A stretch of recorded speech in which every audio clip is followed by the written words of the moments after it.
La terra nutre, l'uomo la divora. Un messaggio forte nel titolo della settimana della bonifica e dell'irrigazione, giunta alla sua 14ª edizione. Centinaia gli eventi svoltisi nella settimana tra il 16 e il 24 maggio, coinvolgendo tutti i consorzi di bonifica del Veneto, per spiegare il ruolo della bonifica e sensibilizzare i cittadini su temi come sicurezza idraulica, irrigazione, risparmio idrico e innovazioni in campo ambientale.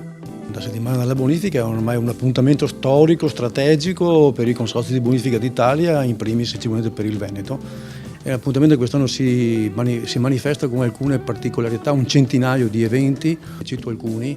Il primo con un workshop con i giornalisti del Veneto per far capire dalla foce alla risorgiva il ciclo dell'acqua in Veneto, una terra che sicuramente è molto dotata dal punto di vista irriguo di acqua, ma che va in difficoltà sia nei momenti di siccità sia nei momenti di massima espansione. Come può essere sicuramente importante la chiusura di un ciclo e di un progetto scuola assieme alla Regione del Veneto, quindi anche questo verso una situazione, un appuntamento estremamente importante perché ci porta vicini al nostro mondo, al mondo nostro della bonifica con il mondo delle scuole, che ricordo sempre il nostro futuro su cui noi dobbiamo lavorare tantissimo.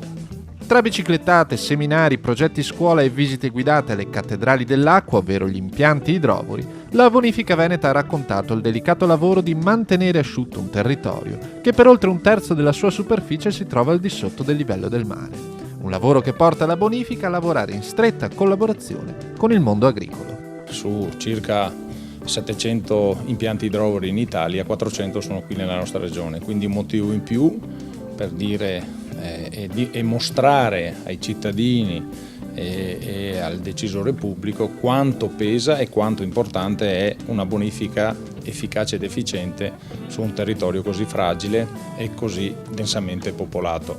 E se l'agricoltura veneta può contare sulla produzione di numerose eccellenze, il merito va proprio alla bonifica e alla sua attenta opera di salvaguardia delle risorse irrigue. Le produzioni a denominazione che tanto menano vanto del Veneto, come i formaggi, come i vini, come l'ortofrutta, come gli allevamenti, sono prodotte all'80% con coltivazioni irrigue.